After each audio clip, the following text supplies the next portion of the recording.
radio. Hello, hello, this is the phone-in show. We're on the air at 9 o'clock on every weekday night, taking calls from the Bears. Hello, hello, it's Rangers radio. Hello, hello, this is the phone-in show. We're on the air at 9 o'clock on every weekday night, taking calls about the Jazz.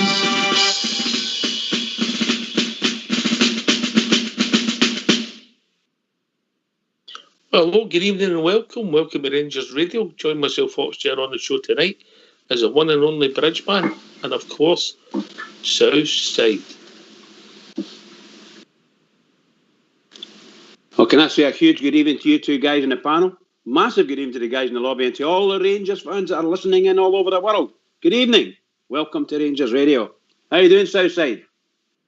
Oh, Southside, the Southside, yeah, the Southside, the Southside. Everybody do the Southside. The Southside, raise your hands to do the Southside, the Southside. I'm from the Southside. It's like some American gangster tune, isn't it? Brilliant, isn't it? Brilliant. Aye, good evening, Bridgeman. Good evening, Ox. How are you guys tonight? Wonderful, thank you. I just wonder when somebody's going to walk into a room and somebody's going to be playing that. What do you think, mate? Unbelievable. That's it. How we doing, Southside? Aye, good, mate. Really good. Obviously, I've not been on for the last wee while, but aye, mate, it's good. The Bears are rolling on and there's chaos in the East End of Glasgow, so it's all good, mate. Aye, well, obviously not heard from you obviously last Thursday's game. Quickly, what your thoughts on that Sunday and then what's happening? Give your thoughts, mate. Last Thursday, I said before, I thought it was just frustrating and that, but I've sort of calmed down since I last spoke, and when you put it into perspective, we're playing a good team, and you get a draw, I suppose, at the end of the day. It keeps us top of the section, but it was just disappointing not to hold on. And Thursday night, that was just my main feeling. Sunday, we kicked off, there was chaos happening up in the East End of Glasgow. I thought it was pretty despicable, to be honest, mate. I think when we're in the middle of a pandemic, a season for that amount of people to come onto the streets and protest and put people's lives at risk, I thought it was pretty bad. And I thought our First Minister glossed over it. I heard her talking about it. She said this and that, and then she said Rangers, Celtic and Ayr United. And I thought that was pretty bad, mate, because at the end of the day, this was asked the question, it was only to do with one club. But she sidestepped the issue, so then that was that. But obviously Sunday, I thought the Bears had a professional performance, mate. I thought it was a good display on that surface. I thought Big Golston's pass to Jermaine Defoe was brilliant, and the wee man finished it. I actually thought it was a great goal, mate, the way he stuck it in the net. There's no many strikers could have scored a goal like that, but it was a typical Jermaine Defoe goal for me. I thought Big Bassey done well with the rebound for Big Itton's header. And obviously then after that, Borna special, which we're known that he's capable of, and he showed us many a time. It was a great goal.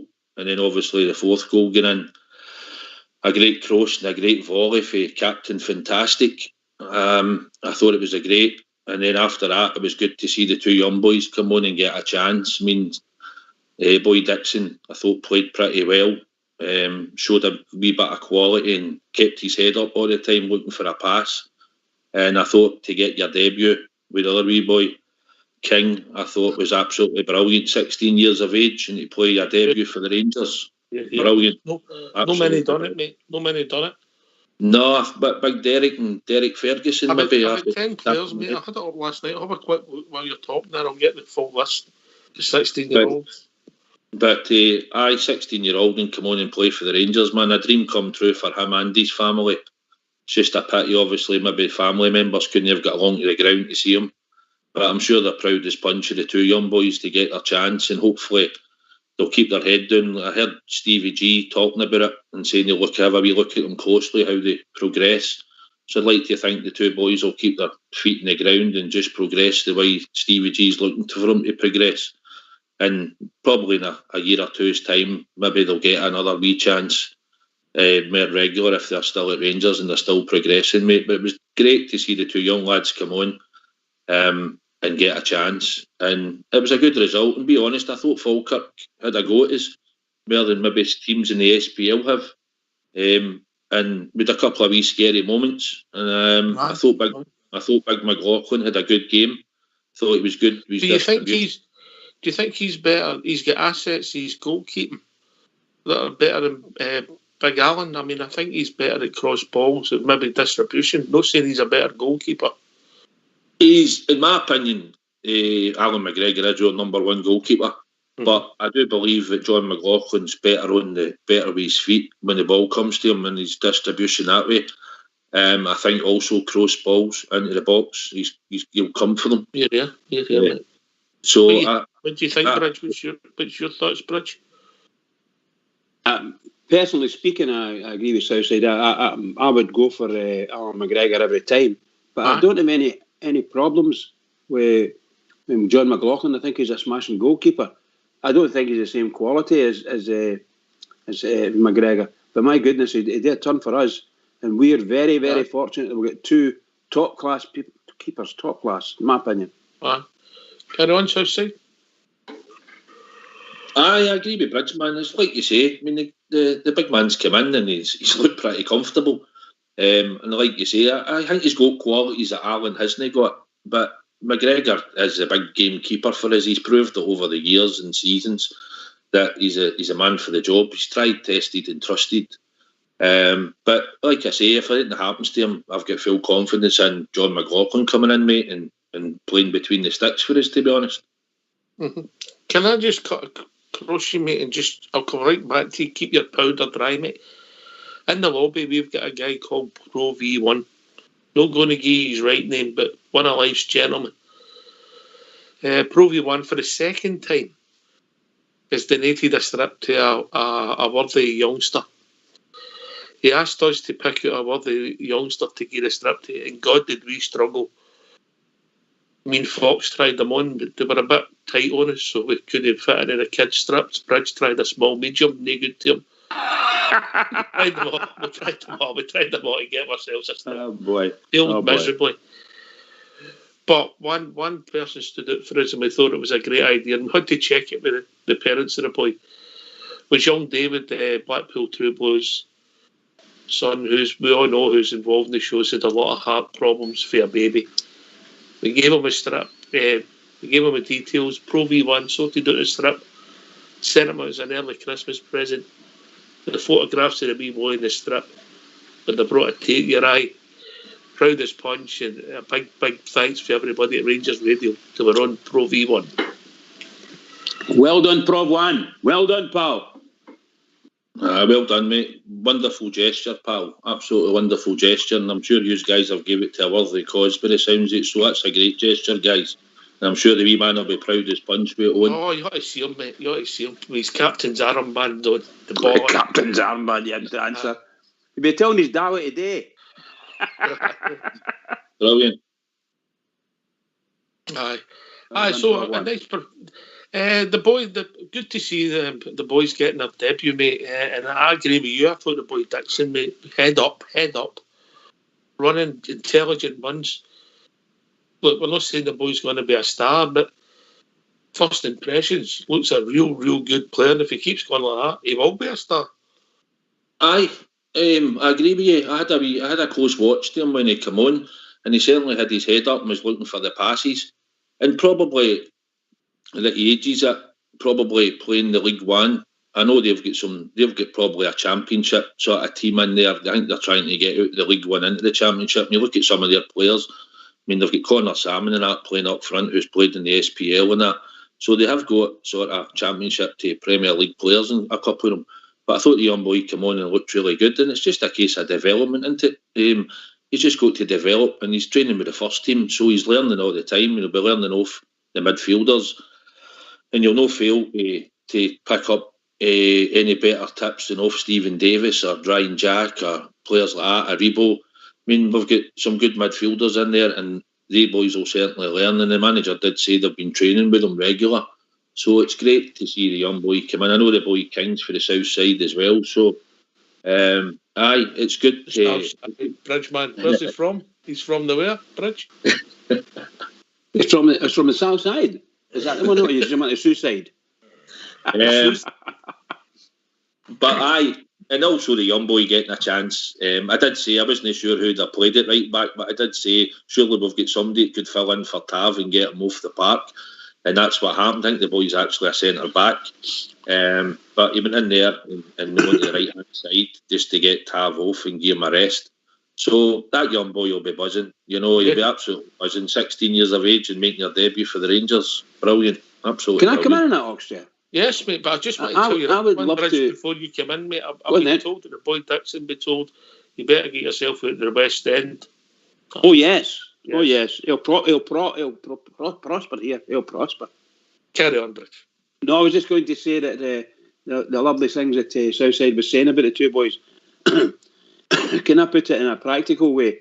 I would suggest that those two players, young lads though they are, were every bit as good or better than any Falkirk player. There you go. I don't care who they are. They were absolutely excellent when they came on. I know it was only a short time, but for the time that we're on, excellent. Well done to both of them. Yeah, I can't argue with that, mate. Can't argue with that. Great confidence, great compliment to get for the manager, mate. Any level. I've got the list of players who are younger than the boy King, and there's some names on it. There's we've had 10 players younger play for the first team.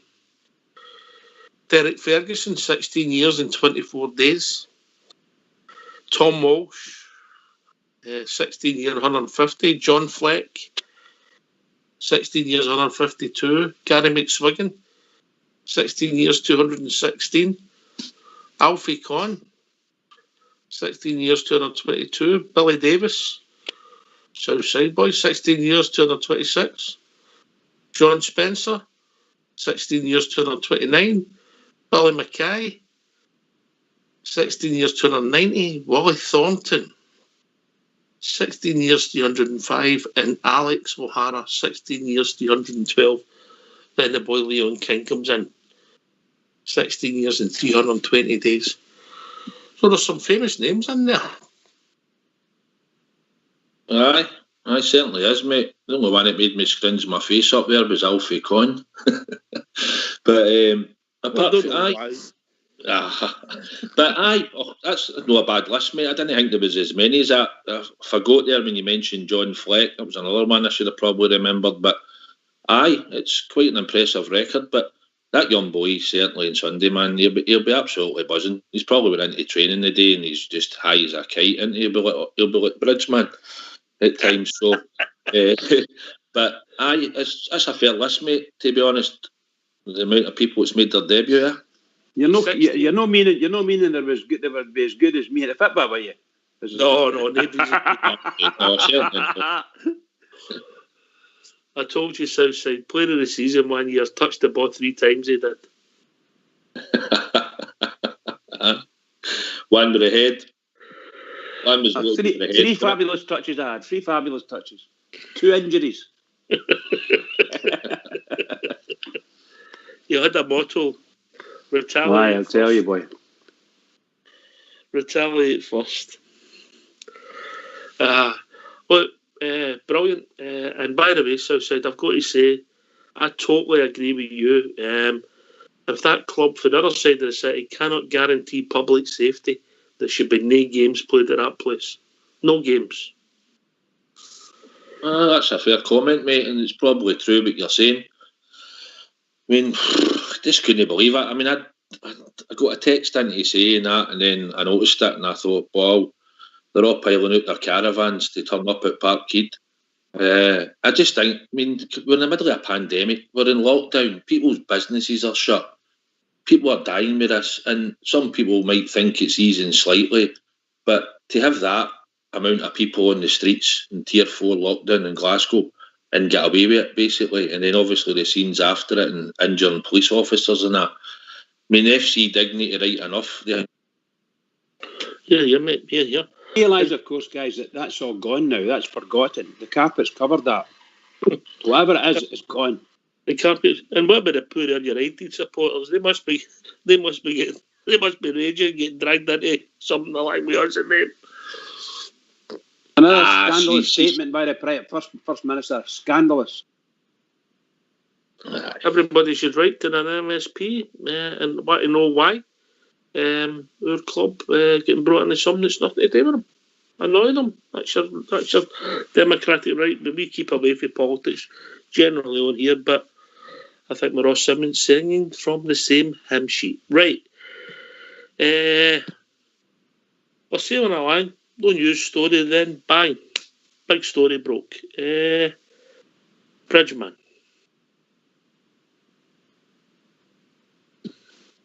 Sorry, I nearly choked there. I'm getting stupider. I forget to breathe sometimes, you know. Oh, no, mate, that's not possible. Right, so what were you asking me again? I do apologise. Just flipped again.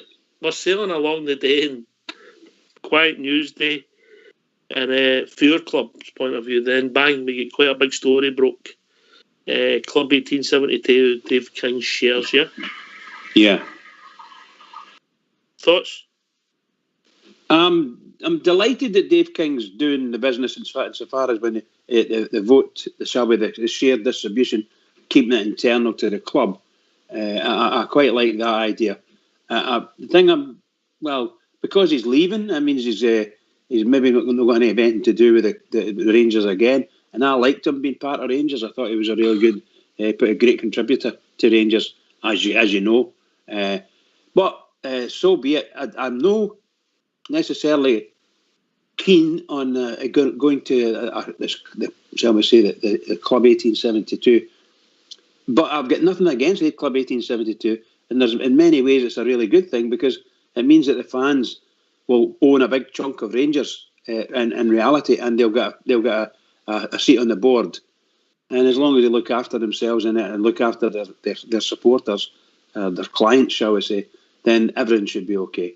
I'm no too enamoured with everything about it, but I hope it happens for everybody and it goes through nice and clean. First and foremost, a great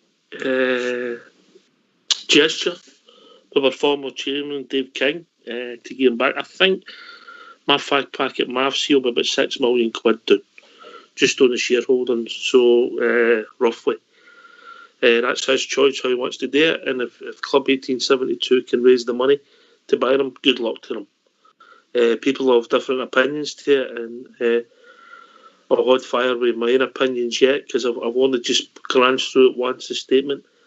I don't know if I'd rather read a share issue and we put that money into Rangers and Dave King sold his shares independently. I don't know. I'd need to think about it. Southside?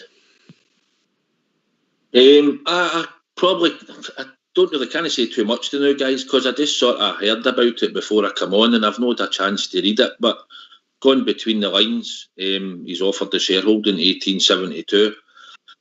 So I suppose that was his choice. He could have obviously gave us a share issue, and we could have went for some shares.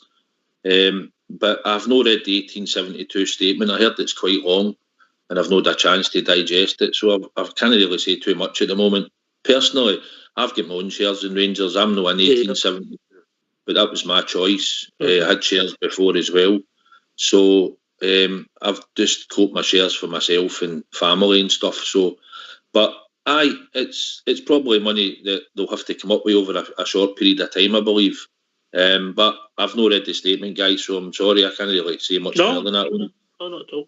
Well, I like a statement on here usually, but it's too lengthy to read out. Yeah, I believe the deal's got to be done within a 3-year period. I don't know what they're...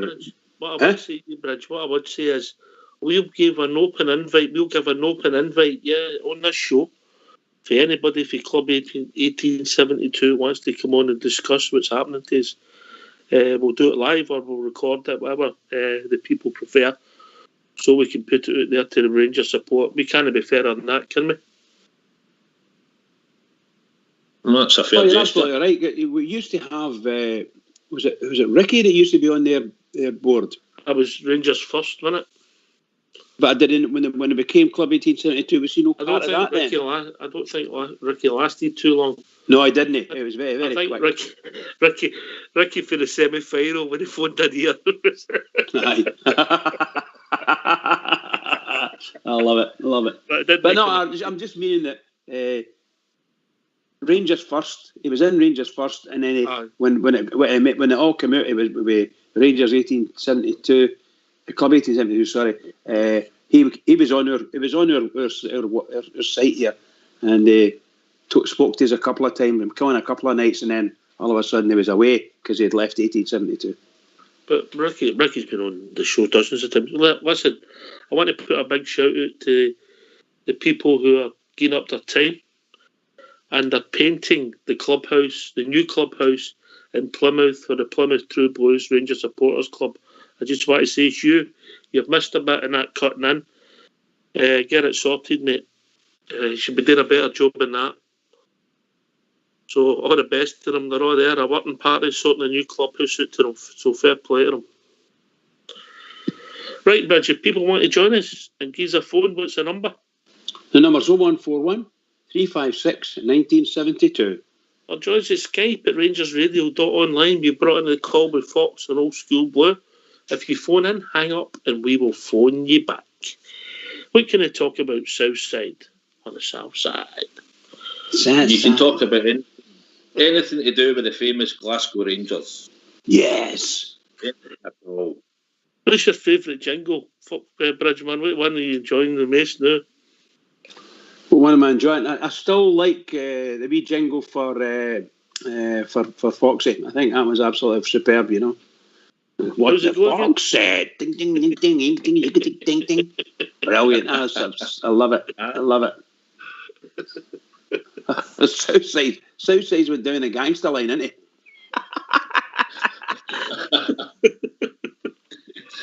That's what I thought when I heard that. You expect Denzel Washington to walk in the room. Southside walks in.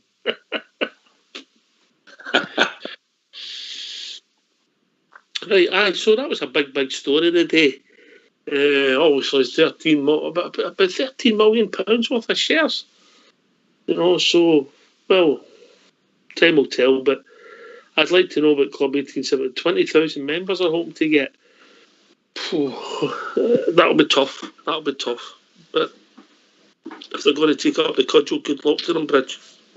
Yeah, you've got to say that, haven't you? Look, I don't wish MD ill, particularly. They're all bears, and they'll work it out. Whatever it is they're going to try and do, I'm sure they'll try and get it worked out.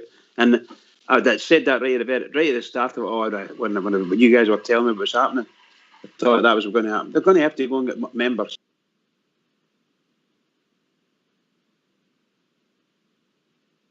I'm going to have to work hard, mate. Southside?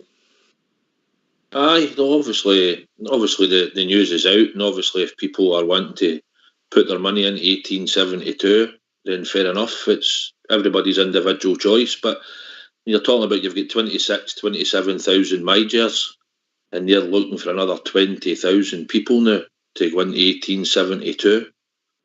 So I just heard he said it's over 3 years, or they'll have to have the money together by the 3 years. So it's a tall order, but I'm sure if they're short, maybe the Bridgeman will chip in. Vodafone voicemail service for.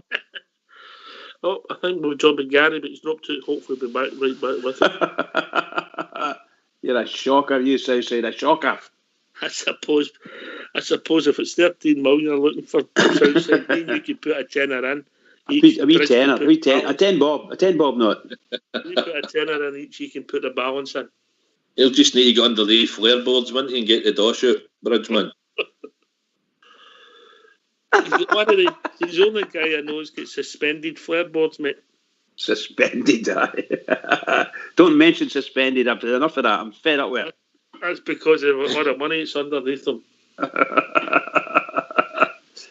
I heard these flare boards don't get up the stairs now. Oh, God almighty. All true, Southside, all true. Yeah, by the way, I know this is all coming for a guy from Newton Mearns. Unbelievable, isn't it? Just unbelievable.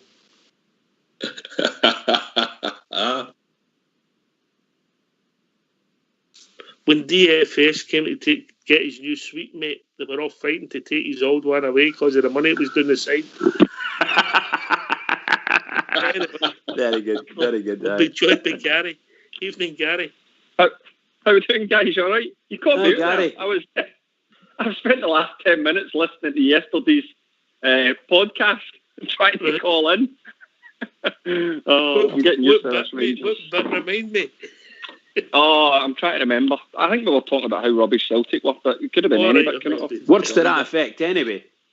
Aye. Did we mention that? Gary, as long as you've had your dinner before you come on. Aye. Big Dave. I know. I've just got rid of my dinner. That's what I was when you called me. I'll give Big Dave a note for his wife so that he can come on the show. Aye. So what we talking about? We're talking about the share issue. What's your views on it? First of all, if you don't mind me asking, are you a member of Club 1872? No, I'd love to be, but I'm not. No. No, you're not for them, no? I'm not for or against, mate. I'm pretty neutral. I wish them all the best. If that's a model, it's just no personally something. I see the benefit. Aye. If they want to come on and try and persuade me, I'm up for a bit of persuasion. I don't mind. Right. Well, I think more fan involvement in the club can only be a good. Mm-hmm. If you look at the way the board's structured at the moment,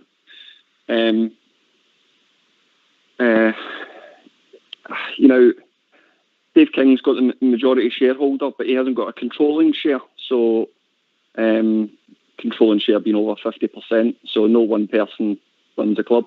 He's not got majority. He's got the biggest shareholding. Aye, yeah. But what I mean is he is the largest shareholder. Aye. So he is. He's not the majority shareholder, but he is the largest shareholder. Next to him is Douglas Park, who obviously runs the club now. So if 1872, they've got about 4%, I think, at the moment. If they get Dave King's shares, then they'll obviously become the biggest shareholder. Mm-hmm. And they'll have over 25% of the club. So they'll basically, as an organisation, be able to have a representative on the board. They won't be able to be refused that. Which can only be a good thing, because depending on how 1872 run the organisation, as a fans organisation, they can put that any major votes. So how do they want the fans to vote? And they can put that to the members of 1872.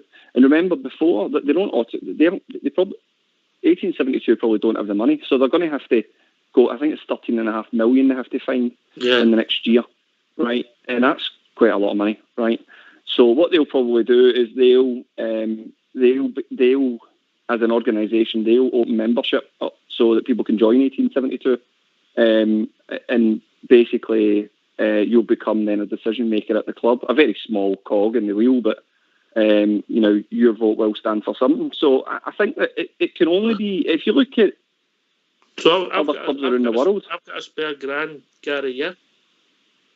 Yeah. Yeah, I've got a spare grand, and I want to buy £1,000 worth of Rangers shares. Do I buy the shares, or do I buy them as part of Club 1872? Big question. I would say that you buy them as part of 1872, because the stronger that 1872 gets, then they have a bigger say. Because, for instance, when you get to a certain point on a public limited company shareholdings, you have certain rights, and depending on how the company is structured, those rights include things like having first refusal on shares that become available to purchase. So, 1872 can purchase more shares as they become available at the club. So, I would say that your vote, if you become a member of 1872, your vote will actually stand for something, because you know that if, on a democratic process, if what you vote for gets voted in by 1872, you've had a direct influence on what happens at the club. Whereas if you're a minority shareholder, so your shares are under, I think you have to be under 5%. can't remember the exact number. It is on the website, on the Rangers website. If you're a minority shareholder, so you've got £1,000 worth of shares, which is nothing. It's probably like 0.2%. Or it's nothing, right? If that. Aye, right, it's nothing. Your voice doesn't matter. You'll get invited to the AGM, but you won't be able to say anything. It's just like you can put a nice plaque up on your wall saying I own a part of Rangers. Thanks for your money, but you don't have any say. Whereas if you're a member of 1872 and they are the largest shareholder sitting at that table, and there's a representative that represents your voice as part of that organisation, then you can say that you're actually part of something that can make a direct difference to the club. If that makes sense. What happens if